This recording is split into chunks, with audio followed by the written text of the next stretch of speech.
Welcome to the fast tutorial video for the 2022 Toyota RAV4 LE Hybrid. Don't forget, I do go at a pretty quick pace. I typically go from left to right and then work my way to the screen last.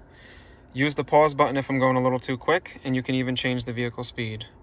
So without further ado, let's begin. So on all new RAV4s now, because they're TNGAs, you have auto down and auto up all around. So with a quick hard push or hard pull, you can let go and the window does everything on its own. The two nubbies on the lock button here are also the same on the remote. So without looking, you'll know you can just lock it by hitting the button with the two little nubs. And with the green LED on this button, you'll know that your windows are locked. If I push the L here, I can toggle the left mirror. If I push the R, I can toggle the right side mirror. And if I push it gently to the center position, it's in neutral, so this won't do anything. For the manual seat, this lever here is to actually pump up or lower down my seat level. So by keep pulling up and letting go like that continuously, I can raise it and the reverse will lower it. On the side, I have a button for the recliner, and then over here I can pull the bar to slide forward and back. Also, speaking of which, down below, if I turn this knob, I can unlock the floor mat, and to lock it in, I make all the arrows match. The hood release lever is right here underneath the dashboard, and next to that is a light up button for the gas cap. Moving on up a little higher, there's actually a flip down lever to telescope my steering wheel or lower and raise the height. Once I'm done adjusting, I just lock it back into place. Moving up a little bit higher, I have the button for the automatic high beams. So when I put the lights on, it'll be an automatic high beams without having to push the stalk forward. And then this button here will actually be a scroller that lowers the brightness to the gauges or brightens them with a locking position for the brightest. On the headlight stalk, I have the off position, daytime runner lights, parking lights, and headlights. When I put the headlights on and the auto high beams are activated, I have a symbol here with the A that means the auto high beams are ready to go. If I push this forward, it'll bypass the auto high beams and I'll have the high beam symbol right there, signifying that they're actually on now. For the wiper stalk, I have 3 different clicks, one for intermittent, there's no ring for intermittency, that's on the XLEs, one again for low, and one again for high. This lever here has 2 different options, intermittent and on. The third option down here is just going to be off. Onto the cluster, I have a stalk here where I can push. If you look on the bottom right of the MID, I can set and clear my trips. See the odometer right there. I have a simulation of what the RPMs would be, so I can see that it's in charging mode, charging the battery, economy driving, or power driving, the engine temperature, the fuel level on the right, and my analog speed. On the MID, which is your multi-information display, the top left shows me the outside temperature, the time, the little EV badge for when the engine is off. Down below I have park, so it'll show park, reverse, neutral, or what gear I'm in, or simulated gear in the CVTE, and the distance to empty. With the arrows in the steering wheel, I can actually go through the menus and change what the screen shows. And speaking of the steering wheel, I have the arrows here to go through the different menus, and I can hit select or back for the MID. The phone button will actually prompt me to connect my phone to Bluetooth, or I can answer and hang up calls. I can change the volume to the phone call with this, or change the volume to the music. Right here, I can actually do voice commands. If I'm connected to Apple CarPlay, if I press and hold, the little Siri orb will pop up on the screen, and I can make Siri commands.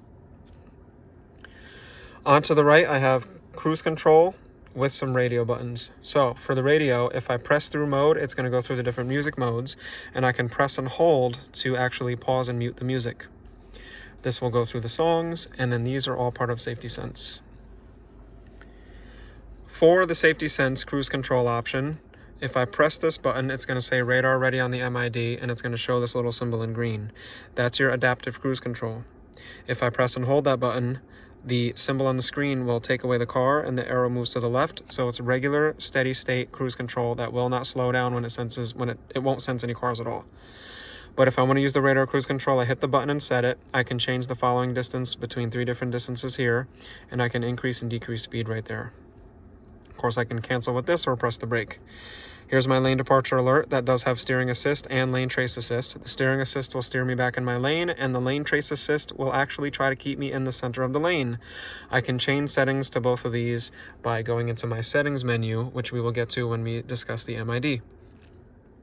And speaking of MID, it's next. I will go from left to right, starting with the leaf symbol. That is my eco menu. By going up and down, I can see different information about my fuel economy and the overall trip. Most people like to see a digital readout of their speed, and they like that they can see their distance to empty. Going over one, I have some information about my safety sense systems, which are on, and I have more information on this menu about the overall trip and the car. So this shows me that I'm running on battery. It's basically a quick abbreviated version of this.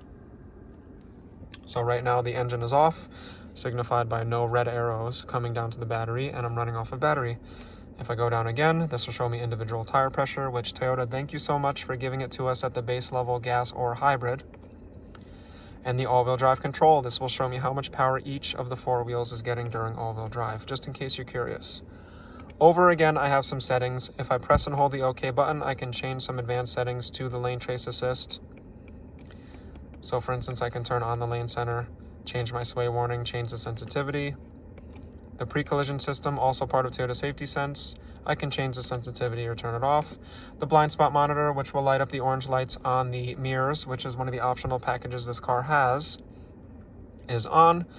That'll light up when somebody's in the blind spot. The rear cross traffic alert will beep at me when I'm in reverse and it senses cars moving around. And road sign assist, RSA, will read certain road signs and display them like the speed limit sign on the MID. Going down, I have some vehicle settings. So my tire pressure warning system I can change. I can turn off the rear seat reminder that reminds you to check for kids and animals in the back, and change my scheduled maintenance. And of course over here I can change the language in the units, or even turn off the little EV badge to remind me when the engine is off. To my last menu, it's not really a menu, it's the warning symbol that's going to light up orange and store itself down on the bottom if the car needs service or senses something's wrong. Going to the right again resets me at my little leaf menu, which gives me, like I mentioned, my simple readout for digital speed and distance to empty. Let's go down to buttons by the shifter.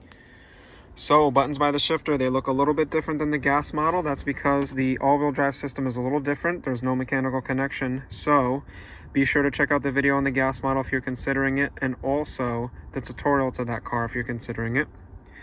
Sport mode is going to give me more power and more torque. I can pull this little lever and twist it while moving. If I twist it this way, it's going to go to eco mode. And how do I tell? Eco mode lights up green, sport lights up red, and if I push it to normal, it doesn't have any colors at all. Eco is going to depower you a little bit and give you more gas mileage. Sport mode is going to give you more power with a couple less MPGs. Normal mode is a blend between the two. Like I mentioned, EV mode when the battery is more than 75%. And I just pushed it. Will keep the engine off as long as possible, and you have the little symbol right there. So basically I turn the car into an electric car, and I can keep an electric at low speeds. I can turn it off just like that. Here's my parking brake, which is electronic, disengages and re-engages, and I have the automatic park hold, which will allow me, if buckled up, to put this car in drive, and when I come to a stop, it'll actually keep the car held. So check this out. I push the button, I get the green symbol right here. When I put it in drive, I'll get the gold. When I see the gold, release, and it'll do the hold. But don't forget, when you're done, put it in park. The car will remind you though, and I can turn the feature off just like that. And I have my charging down below with the USB, the only USB used for the Apple CarPlay and Android Auto, with a 12-volt charger here. Speaking of chargers, in the center storage, I have two USB-C plugs for you, but these will not engage your connected service like your Apple CarPlay and your Android Auto. You have to use the USB in the front, just so that you're aware. All three will charge, but these are just for charging only.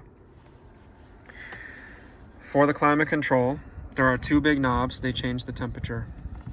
So driver and passenger can have different temps. If I hit sync, I can change it all from the driver's side.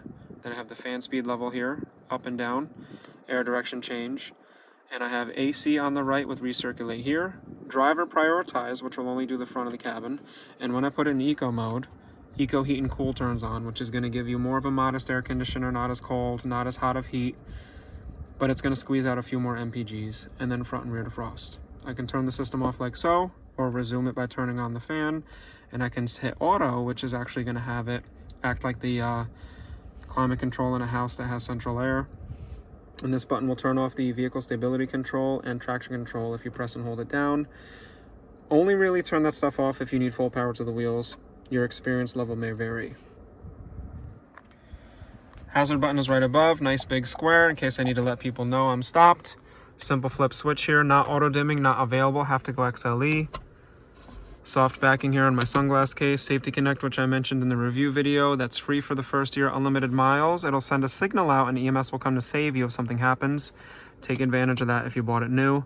Separate LED lights. I can turn it on with the doors and turn on all the lights as a whole. Then I have my simple slider for the mirror with an LED light there. Big glove box that locks with the turn of your key. And lastly, the screen. So this is the 7-inch screen, which is standard on this car. There's no upgradable option. They measure it diagonally.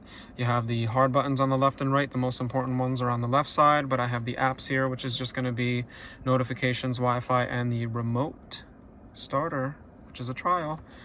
Also the connectivity for my phone or my phone menu, and seek and track for the radio. I have a tune scroll for FM radio, power and volume here, but home screen and menu are going to be your top two, because home screen I can see different information all at once, and I just tap it to take over the screen. If you hit map, it's going to show this. It's totally normal. You just have to be plugged in down below for your Apple CarPlay or Android Auto, and then it's going to show your Waze or your Google Maps, etc. In menu, I can change some settings in setup. All these other apps here we already talked about because you can access them besides this and this. So setup, I can change the overall theme here so I can make this a little easier to read during the day. See that? I can turn the beep on and off. I can customize what the home screen shows, which is nice. There's the beep on and off. I can change the way the home screen looks. Pretty cool. Just trying to go quick for you guys. I have some advanced keyboard settings, and on the very bottom I can check for the software update. I can change Bluetooth audio and phone settings, not super important, but you can train the car to recognize your voice here. Over here, you might like these. For vehicle customization and door locks, I can change the door lock settings so the car stays locked when I put it in park, or customize that a little bit more. Climate settings, auto AC mode, which is nice to have. And for the light settings, you can change how long the headlights and interior lights stay on when you shut the car off, or even turn off daytime running lights. I don't recommend turning that off, but you can totally customize this car to fit your needs, which is great. So that's the basics for the screen. Those are all the things you're likely to use. Same thing as the climate control and the MID. I tried to keep it simple and concise for you guys. Let me know if there's something I missed that you wanted to go over. Don't forget to download your Toyota app if you bought the car brand new. It's $8 a month right now. It is. Who knows what's happening in the future for your Safety Connect after the trial. I will see you guys in the comments section down below, and I'll catch you in the next video. Peace.